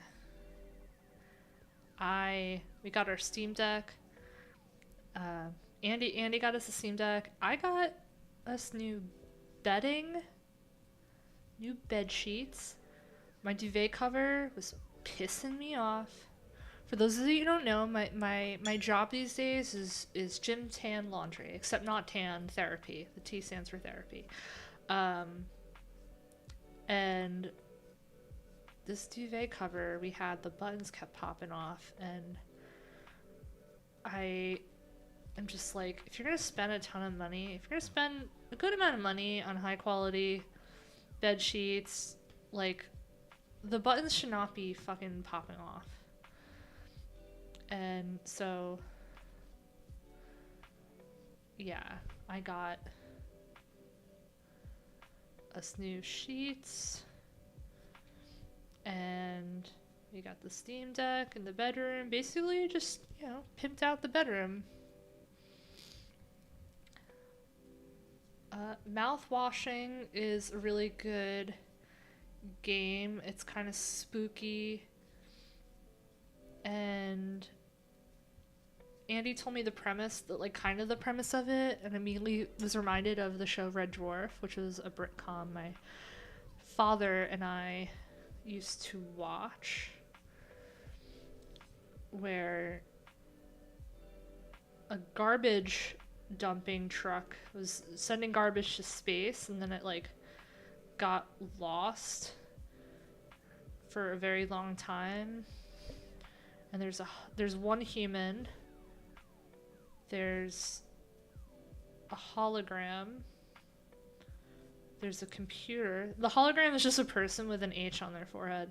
And then there's a cat, and they've been out in space for so long that the cat started to evolve into a human, so it's played by a man. It's a comedy, though. And mouthwashing is not a comedy. But if you ever needed a reminder as to why, if Elon Musk or Jeff Bezos were to make space travel to Mars a thing, and they were to offer people to go, you should not go. One, because they suck, but also because there's so much work that has to get done. It would just be it would suck. You would not get the billionaire experience. You'd be on Mars, which I'm sure blows. And you would just have to do a lot of labor. And I feel like there's just enough work on this bitch of a planet to do.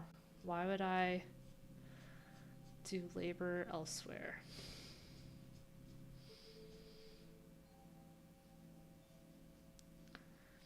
If you're like, yeah, I'm not going to Mars either, like and subscribe. Like and subscribe for more outer space opinions. I did a lot of studying of astronomy when I was in high school. I was in this our school had this program called CSLP, Cooperative Satellite Learning Project, which was a NASA education program, and it was my favorite class. We made satellite models. I wrote a paper about the International Space Station that won a contest, and the prize was that I'd get to give present the paper at the Goddard Space Flight Center in Maryland. I love that. A prize is public speaking. I liked public speaking though, so I didn't mind that. But it got canceled, the trip to go down. because this is when the Maryland sniper was on the loose. You can look that up if you don't know. It was a guy and a younger, I don't know if he's a teenager or a young adult. They were just like shooting people from their van and terrorizing a large part of Maryland. And so they had to cancel the trip because they were on the loose. And I think it was like the day after this trip should have been when they finally found the guys. But yeah.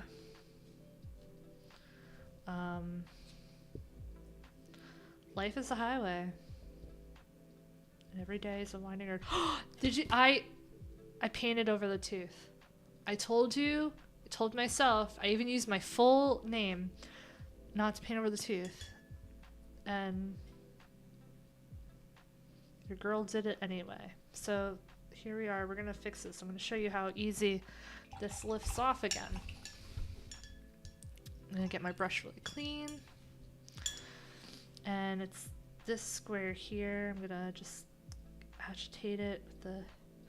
You don't want to do it too many times because then it will start to like fuck up the fibers of the paper. Well, boom. Goes the dynamite. Okay. Now, let me just even this out a bit.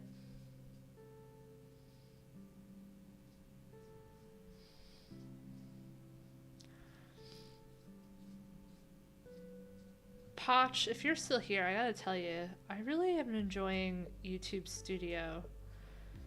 There's a lot more like testing you can do on the stream before you go live.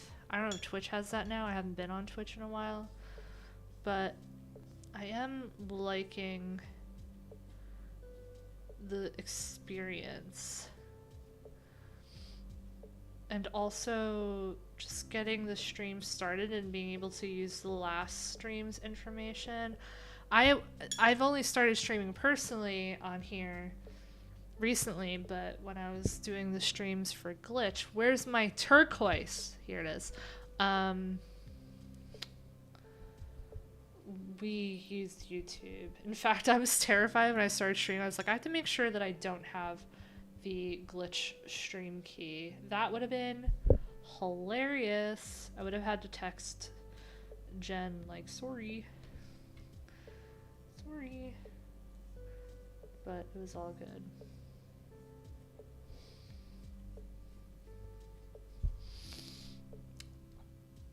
Oh, and I gotta get down here too, and then also here. Okay, we're almost done, which is good because I want to get a nice coffee, but I want to drink it too late. Because then I won't sleep.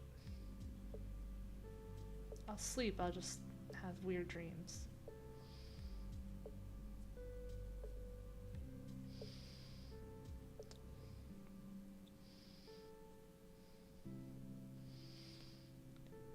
If you ever touched a dolphin before, sound off in the comments.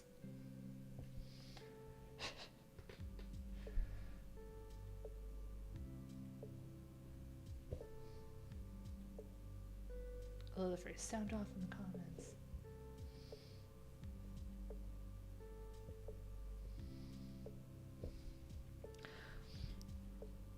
Potch, you're consuming stream again? You should check it out. You should check it out. I moved from Twitch because after I made affiliate or whatever, I realized you can't turn it off. And someone was like, oh, I'm gonna subscribe, and you can't. I don't want people to pay. I don't want people to give money to Amazon, Twitch.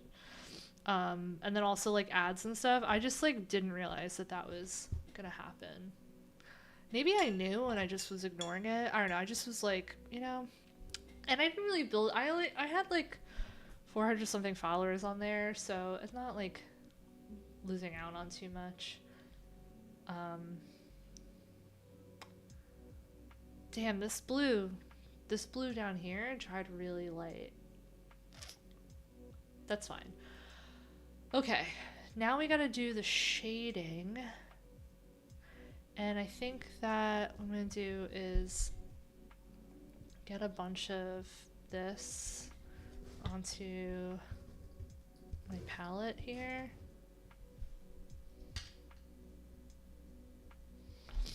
And then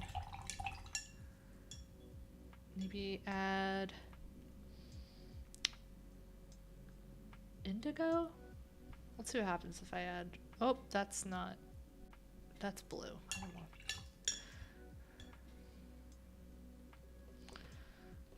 These Gansai Tambi paints, the sets are so green heavy. Lots of greens.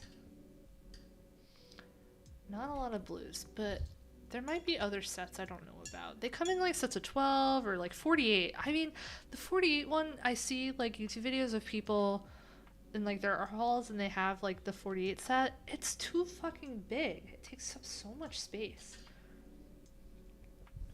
Oh, this is gonna be perfect. I think I want to get it really wet though. Okay, so I'm gonna start here.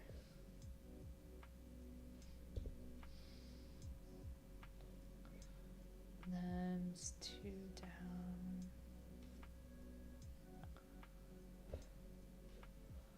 So it's all of this except these 2 down here. I'm definitely going to want to go over this blue.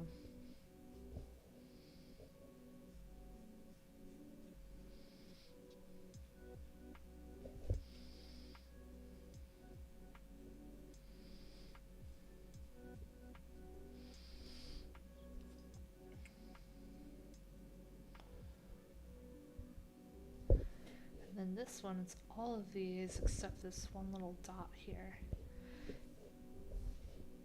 Now I made this pixel, the digital pixel art of this years ago. And man, I was not thinking of how difficult it would be to make in watercolor, even though that was the intent. I can see why I made the mistakes I did with that painting. But this just gives it a little bit more dimension.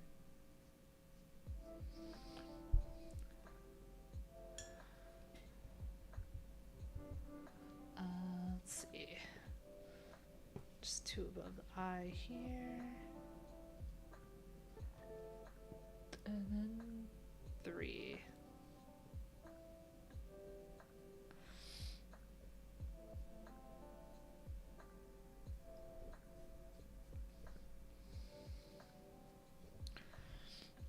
This paper is such high quality. So I'm really able to like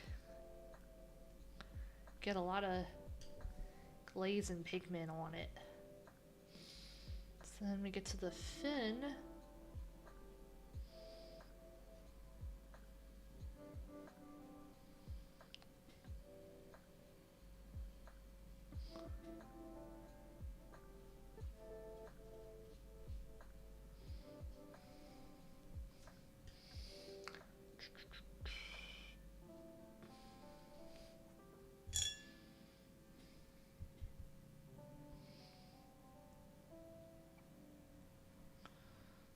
Here and 1 there.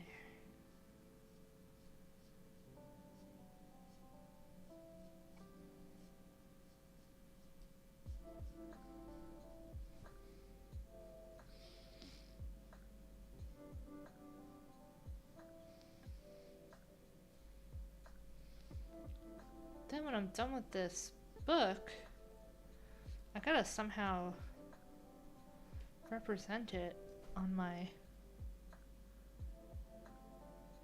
portfolio, which hardly exists on my website, jenschiffer.com. Oh my gosh, today I had to renew my domain for my Mastodon instance, Pixel.kitchen, and it costs $68 fucking dollars. The .kitchen domain costs $68 now. ICANN, like, we gotta get Elon Musk mad at ICANN. We actually need some, like, domain pricing reform. Someone tell Elon that ICANN is woke. So that we can... $68. I had bitch.kitchen and glitch.kitchen, and I had to let that lapse. So those will be available very soon. Because I can't do it. I don't like how this blue dried here, so grayish. So I might just fuck around and like add like ultramarine on top. Just to like make it more blue. 'Cause it's water.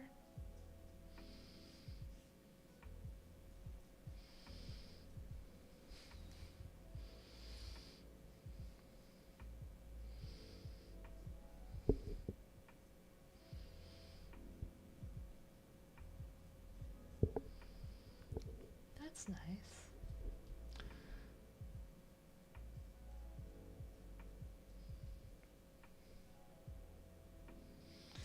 And now that Fin is done, I can go over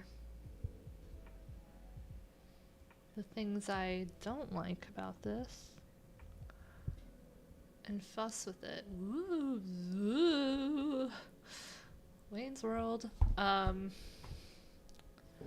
So let's see. Got this blue here. I was fussing with this a lot earlier. More like I can't even. Exactly. Fucking got him. Look, I got some turquoise splattered on the sky. Story of my fucking life. I'm gonna wet the big brush and just kind of add more of this Potter's Pink. It's not Potter's Pink, it's Coral Pink.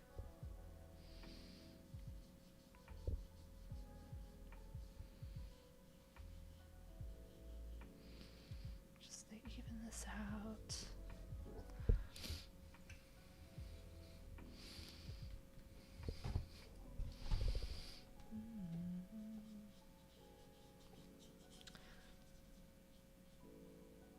If you're using a thinner paper, you just gotta let it go. There's a point where if you do too much, it will start to tear it, and then you'll be like, I should have just fucking left it alone. That happens sometimes.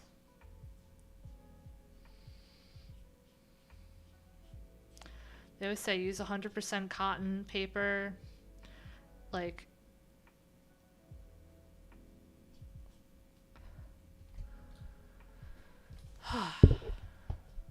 got it, Bob. Thank you for Sunday vibes. Thank you, Patch, for joining. Good to talk to you. We'll have to chat soon and catch up. Okay, so here's our painting. It's Fin. Let me add a little bit more. Where's my turquoise? I'm gonna put it back in the palette.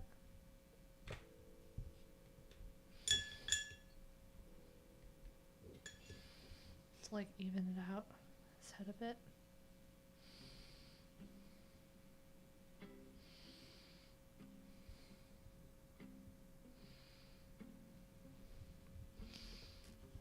Look at this little freak. That's Fin.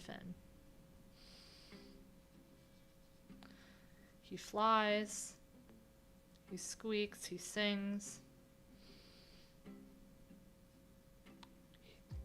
He's a 90s kid. And that's my second time painting him. So there you go. I think that's it. Then the last thing to do is to, I want to make sure it's, see it dries, this paint dries so quickly, which is very nice. I'm going to write the date on the back with my pencil that should be around here. Here we go. I got Andy a box of Blackwing pencils, which are very fancy. And he gave me one of them, which is very nice because the box comes with like 12, I think. It's a nice like little gift for someone who needs to write stuff. It's the 29th. And there we go. Fin, my newest painting. Me in a bathtub. A cake. My candle. Gumby. His sexy legs. A mouth. A figure. Another figure. Some freak. Some McDonald's freak. A Steiner cat. A flamingo. Me crying. Puma Greg thinking of bones. My titty. A face. A figure.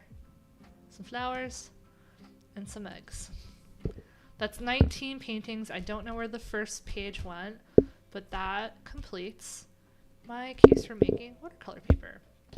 And then what I normally do is I'll let this out a little bit to dry, but for this, if the paint is somewhat dry, I'll put the Muller on it and all my crystals to weigh down the paper. Actually, I'm gonna put the palette on top. Oop, don't break the palette. That would be embarrassing. Just to like make sure that it stays flat. And then I will not leave my brushes in the water because that's how this happens. And yeah.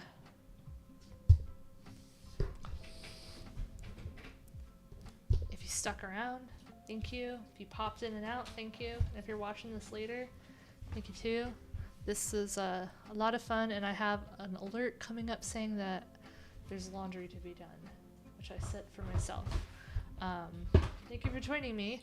I'll probably be doing more painting and crafting streams. So if there's something you want me to paint or work with, I got some air dry clay that I want to make some things to hold my brushes up on.